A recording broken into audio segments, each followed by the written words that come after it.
नमस्कार। बहुत स्वागत है आप सभी दर्शकों का तुला राशि के लिए केतु राशि परिवर्तन के इस वीडियो में। आज के वीडियो में हम बात करेंगे एक ऐसे ग्रह के राशि परिवर्तन और नक्षत्र परिवर्तन के बारे में जो सभी 9 ग्रहों में सबसे रहस्यमयी ग्रह है और जिसके बारे में आप बहुत कम जानते हैं, और वो है केतु। 18 मई प्रातः 4:30 पर केतु राशि परिवर्तन करके सूर्य की राशि सिंह राशि में गोचर करेंगे। साथ ही साथ नक्षत्र परिवर्तन करके उत्तरा फाल्गुनी नक्षत्र में जाएंगे जो सूर्य का ही नक्षत्र है। इस तरह केतु के इस गोचर में सर्वाधिक प्रभाव सूर्यदेव का रहेगा, क्योंकि केतु सूर्य के माध्यम से अपना फल प्रदान करेंगे। केतु का अर्थ होता है बुलंदी या ऊंचाई। केतु को धर्म की ध्वजा भी कहा जाता है। केतु धर्म, अध्यात्म और मोक्ष के कारक होते हैं, और यही कारण है कि केतु को शुभ ग्रहों की श्रेणी में रखा गया है।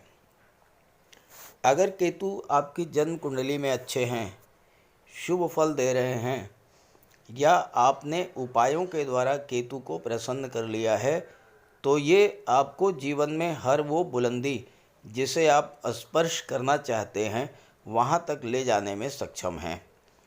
साथ ही साथ आपको मोक्ष की ओर भी मोड़ देते हैं। मोक्ष का अर्थ है इच्छाओं की तृप्ति। जब कोई इच्छा शेष न रह जाए तो वो होती है मोक्ष की स्थिति, और शुभ केतु आपकी हर इच्छा को पूरा करने की क्षमता रखते हैं। हर इच्छा को पूरा भी करते हैं, और जब आपकी इच्छाओं की तृप्ति हो जाती है तो आप स्वतः मोक्ष की ओर मुड़ जाते हैं।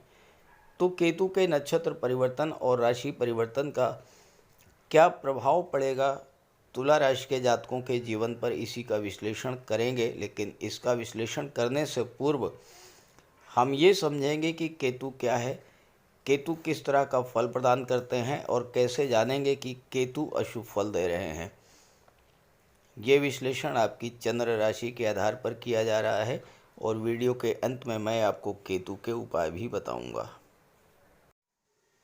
तो पहले ये समझेंगे कि क्या है केतु, खराब केतु के लक्षण क्या हैं। सभी 9 ग्रहों में केतु सबसे रहस्यमयी ग्रह है, और एक ऐसा ग्रह है जो अगर आपकी कुंडली में शुभ स्थिति में है तो आपको बुलंदियों पर पहुंचाने की क्षमता रखता है। राहु के विपरीत फल देने वाले केतु को ज्योतिष शास्त्र में अत्यंत शुभ ग्रह माना गया है। कुंडली में राहु और केतु न केवल आमने सामने होते हैं, बल्कि इनके प्रभाव भी एक दूसरे के विपरीत होते हैं। केतु का अर्थ है ऊंचाई, बुलंदी। केतु अगर कुंडली में अच्छा फल दे रहे हैं तो व्यक्ति को बुलंदी पर पहुंचा देते हैं। केतु को मोक्ष का कारक कहा गया है। मोक्ष का अर्थ है भौतिक इच्छाओं की तृप्ति हो जाना। जब आपकी सभी इच्छाएं तृप्त हो जाएं तो स्वतः आप मोक्ष की ओर बढ़ जाते हैं। केतु को आकस्मिक घटनाओं का कारक भी माना गया है। दुनिया में जिन भी लोगों ने जीवन में बुलंदी को स्पर्श किया है, जीवन में वो सब कुछ पाया है जिसको पाने की इच्छा उनके मन में थी, उनकी कुंडली में केतु या तो गुरु या शुक्र के साथ होंगे, या गुरु या शुक्र जैसे शुभ ग्रहों की दृष्टि केतु पर पड़ रही होगी, या केतु का गोचर गुरु या शुक्र की राशि में होगा। तभी केतु आपको शुभ फल दे पाते हैं। दूसरी बात, केतु हैं त्याग के कारक, डिटैचमेंट के कारक, अलगाव के कारक। केतु आपसे चाहते हैं कि आप अपने अंदर त्याग की भावना डेवलप करें, लेट गो की भावना डेवलप करें, जाने दो, इस तरह की भावना आप डेवलप करें। अगर आप केतु के गोचर का पूरा लाभ लेना चाहते हैं तो त्याग की प्रवृत्ति को अपनाना होगा, लेट गो की भावना को डेवलप करना होगा। यही केतु जब अशुभ फल देने पर आते हैं तो आपके कार्यों में विघ्न बाधा उत्पन्न करते हैं। अचानक से कोई ऐसी घटना आपके जीवन में घटित हो जाएगी जिसका कारण आप समझ ही नहीं पाएंगे कि ये घटना घटित क्यों हुई। अचानक किसी ऐसे रोग से ग्रसित हो जाना जिसको डॉक्टर डायग्नोज ही न कर पाएं, अचानक बड़ी धन हानि हो जाना, अचानक से परिवार में किसी सदस्य का आपसे दूर चले जाना, अचानक नौकरी छूट जाना, पति पत्नी के बीच अचानक से अलगाव की स्थिति बन जाना या अचानक चोट चपेट एक्सीडेंट की घटनाओं का घटित होना, ये अशुभ केतु के लक्षण हैं। इन सभी घटनाओं में जो कॉमन बात है वो ये है कि आप समझ ही नहीं पाएंगे कि वो घटना आखिर घटित क्यों हुई और अचानक वो घटना घटित हो जाती है। केतु को चर्म रोग, पेशाब संबंधी रोगों का कारक माना गया है। केतु के कारण संतान उत्पत्ति में बाधा उत्पन्न होती है, सिर के बाल झड़ने लगते हैं, शरीर और नसों में कमजोरी आने लगती है, सुनने की क्षमता कम हो जाती है, रीढ़ की हड्डी में दर्द शुरू हो जाता है, घुटनों जोड़ों में दर्द। तो ये सब अशुभ केतु का प्रभाव होता है। गुरु और केतु दोनों को धर्म अध्यात्म का कारक माना गया है। केतु अगर अच्छे हैं तो ईश्वर के प्रति आपकी आस्था को बढ़ा देंगे और खराब हुए तो ऐसी लत लगा देंगे जो बहुत मुश्किल से छूट पाएगी। जुए, शराब, सट्टा, नशे की लत, तंबाकू, सिगरेट की लत, इस तरह की लत आपको लगा देंगे। अशुभ केतु के कारण कुछ लोगों पर गलत आरोप भी लग जाते हैं। सांप बिच्छू का काटना, कुत्ते का काटना, ये सब अशुभ केतु के लक्षण हैं और इन सब लक्षणों से आप समझ सकते हैं कि केतु आपकी कुंडली में शुभ या अशुभ फल दे रहे हैं, तो उसी के अनुसार आप केतु का उपाय भी कीजिए। अब आइए समझते हैं अलग अलग राशियों पर केतु गोचर के प्रभाव के बारे में। तो ये है तुला राशि के जातकों की कुंडली। केतु का गोचर आपकी कुंडली के एकादश भाव लाभ के भाव में है और देवगुरु भाग्य के भाव में गोचर कर रहे हैं। मैंने थंबनेल में लिखा है 18 मई से 6 जुलाई, क्योंकि 18 मई को केतु राशि परिवर्तन करके सिंह राशि में आ जाएंगे। साथ ही साथ 18 मई को नक्षत्र परिवर्तन भी करेंगे और नक्षत्र परिवर्तन करके उत्तरा फाल्गुनी नक्षत्र में आएंगे, जहाँ पर केतु 6 जुलाई तक गोचर करेंगे और 6 जुलाई को पुनः नक्षत्र परिवर्तन करेंगे और पूर्वा फाल्गुनी नक्षत्र में चले जाएंगे। इसलिए अभी फ़िलहाल 6 जुलाई तक के गोचर पर ही चर्चा कर रहे हैं। केतु के इस गोचर में किस तरह का फल आपको प्राप्त होगा, इस पर तो चर्चा करेंगे ही।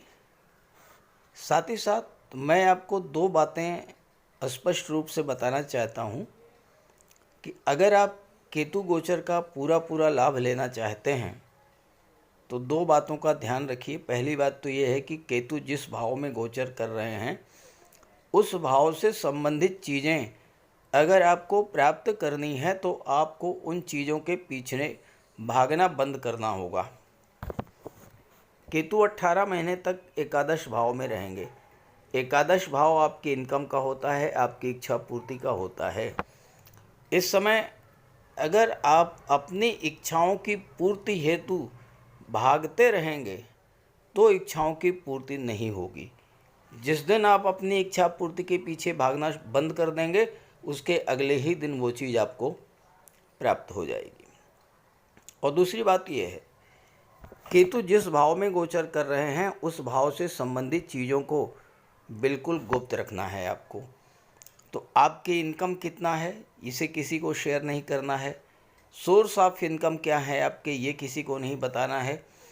साथ ही साथ आपके फ्रेंड सर्कल, आपके मित्रता किस किस तरह के लोगों से है, समाज के कितने बड़े और कितने प्रतिष्ठित लोगों से आपकी फ्रेंडशिप है, इस चीज़ को आपको किसी को शेयर नहीं करना है। और अगर आप ऐसा नहीं करते हैं, अगर आप शेयर नहीं करते हैं, तो आप ये समझ लीजिए कि केतु आपको बहुत बड़ा लाभ दे करके जाएंगे। एक और महत्वपूर्ण बात, आने वाले 13 माह तक गुरु और केतु का 3-11 का संबंध रहेगा। गुरु से तीसरे स्थान पर केतु और केतु से 11वें स्थान पर गुरु हैं। और 11वां स्थान जो होता है वो होता है लाभ का स्थान। तो यानी गुरु से केतु को लाभ मिलेगा। अब गुरु भाग्य के कारक हैं, केतु भी भाग्य के कारक हैं, गुरु भाग्य के भाव में बैठे हैं, तो आपको भाग्य का भी साथ मिलेगा, पिता बास और सीनियर्स का भी सहयोग मिलेगा। और सबसे बड़ी बात यह है कि इस गोचर काल में आप धार्मिक यात्राएं भी करेंगे। तो केतु 11वें भाव में किस तरह का फल देंगे, आइए इसको समझते हैं।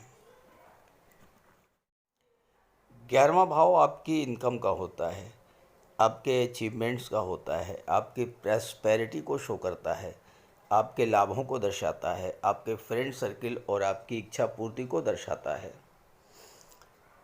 11वें भाव का केतु आपको आपके फ्रेंड सर्किल से डिटैच करता है। क्योंकि केतु अलगाव के कारक होते हैं, तो आपके मित्रों से आपकी दूरी बनेगी।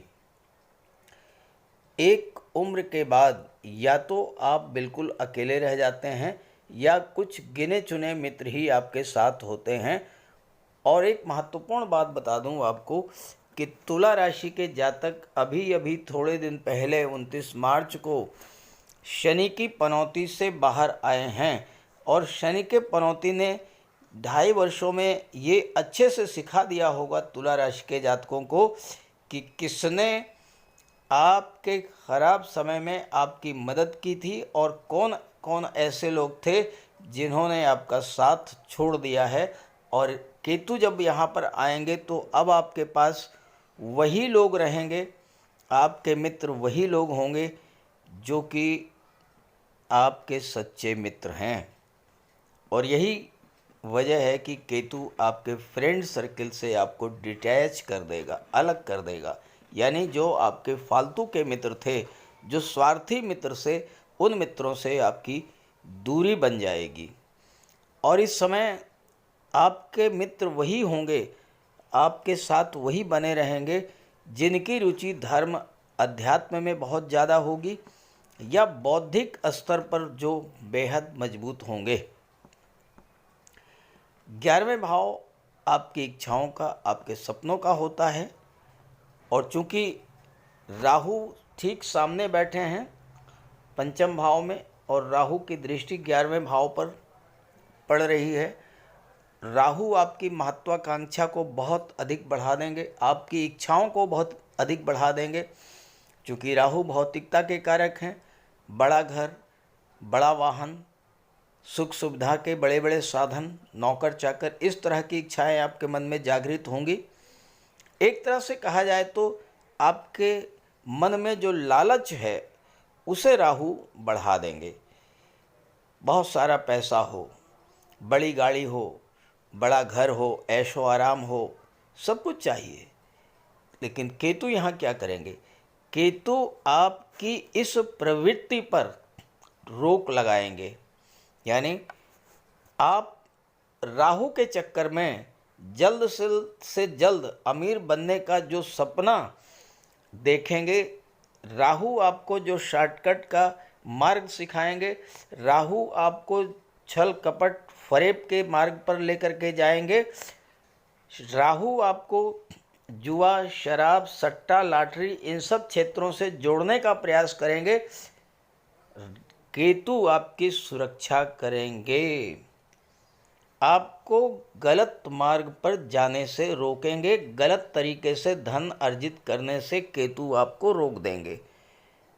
आपके पास जो कुछ है उसी में संतुष्ट रहना सिखाएंगे केतु। और इस तरह से राहु के कारण जो एक बड़ी धन हानि आपको हो सकती थी, जुए में, शराब में, सट्टे में, लॉटरी में, उस बड़ी धन हानि से केतु आपकी बचत सुरक्षा करके ले जाएंगे आपको अगले 18 माह तक। दूसरे शब्दों में कहा जाए तो केतु आपको भौतिकता की चीज़ों के पीछे भागने से रोक देंगे। और हो सकता है अगर आप 11वें भाव के केतु के संकेत को समझ लें, 11वें भाव का केतु क्या संकेत दे रहा है, कोई भी ग्रह क्या संकेत देता है, अगर आप इसको समझ लें तो वो ग्रह आपको सब कुछ देने में सक्षम होता है।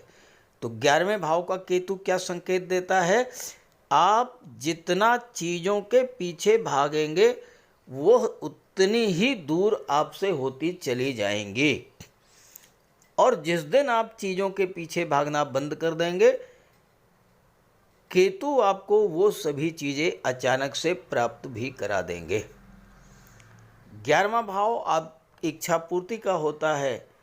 केतु मोक्ष के कारक हैं। मोक्ष का अर्थ ही है इच्छाओं की तृप्ति हो जाना।